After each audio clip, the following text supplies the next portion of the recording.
Uyghur Abdunum rayonluq partikomining sekretari Chin Chuangoning chağında Sharqi Turkistondagi millatlarning o'zaro yo'g'rilib ketishi va rayonda atalmish Junxo madaniyatini betish turini alohida ta'kidlashi diqqat qo'zg'adi.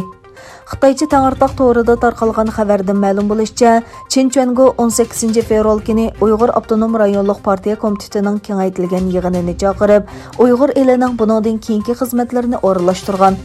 O shu kundagi so'zida millatlarning o'zaro yo'g'irilishi va atalmish Xinjiangning madaniyatini betish turini kuchaytirib yo'lga qo'yishini alohida ta'kidlagan. Chet ellardagi kuzatuvchilar Xitoy doiralarining bu planini ochiq-oshkora madaniyat qirg'inchiligi yurgizish hamda Uyg'urlarni assimilyatsiya qilib yo'qotish urinishidir deb qaramoqda. Chin Chuango shu kundagi yig'inda monolarni ta'kidlagan. Millatlar ittifoqlashib bir oila kishilardek bo'lishi, har qaysi millatlarning o'zaro aralashishi va yo'g'rilishini yanada kuchaytirish kerak. Junxo millati o'rtaq gavdasi engini turg'izish, madaniyat orqali Xinjiangni betish turini kuchaytirib yo'lga qo'yish kerak. Dinni sotsialistik jamiyatga moslashtirishga faol yetaklash kerak.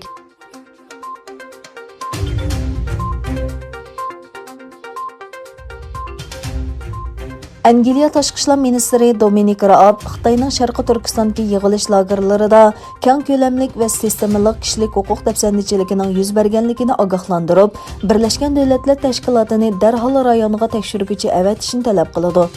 Pul muomala vaqt gezitining xabariga qaraganda, Raab bugun, ya'ni 22 fevral, Birlashgan Davlatlar Tashkiloti kishilik huquq kengashida nutq so'zlab, Xitoy, Birma, Belorussiya va Rossiyadagi kishilik huquq dafsandichiligini hal qilishni talab qiladi. Bo'libmi Birlashgan Davlatlar Tashkiloti kishilik huquq oliy komissarining Xitoyning tutib turish lagerlariga qarata tekshirishni boshlashi kerakligini ta'kidlaydi.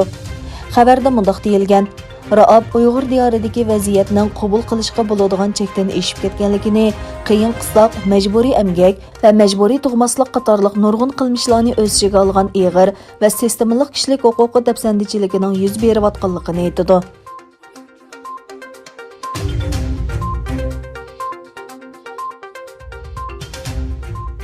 Himalaya tog'idagi chegara mojarosi yuz bergan Ladakh rayonidagi Xitoy va Hindiston askarlarining chekinish musobaqasi oxirlashgan. Hindiston vaqt gezitining xabariga qaraganda, Hindiston va Xitoy davlat mudofaa ministrligining birlashma bayonotida ikki tarafning harbiy qismlarining Pangok ko'lidan chekinishi o'ngishli tamomlanganligi o'tirg'a qo'yilgan. Bayonotda bu harakat boshqa talash-tortishlarni hal qilishdagi muhim qadam deb tasvirlandi. Taraflarning aloqa va dialogni saqlab qolish, vaziyatni muqimlashtirish va o'zaro qabul qilishga bo'ladigan boshqa masalalarni hal qilishga qo'shilganligi ko'rsatildi.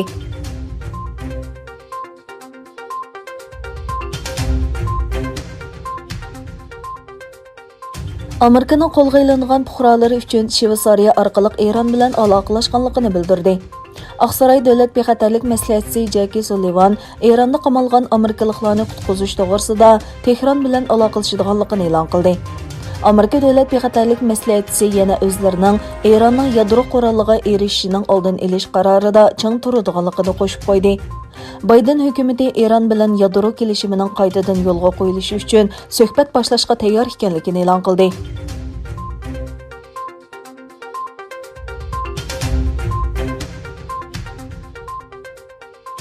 Rossiyada o'qituvchi Navalniyga berilgan qamoq jazosi norozilik arzi sud tarafidan tasdiqlandi. Oldingi oyda Germaniyadan Rossiyaga qaytib kelgan Navalniy shartli qo'yib berish shartiga xiloflik qilganligi uchun turmaga tashlangan. Rossiyaning poytaxti Moskvada norozilik arzi sudi Kreml sarayining raqibi Aleksey Navalniyga 2 fevral berilgan qamoq jazosini saqlab qoldi. Shuning bilan birga Navalniyning nazarband qilingan vaqtini o'ylashib, norozilik arzi sudi uning jazo muddatini 2 yil 8 oyga qisqartgan. Buningga qarata Yevropa Ittifoqi Rossiyaga qaratgan jazosini kengaytirishga tayyorlik qilmoqda.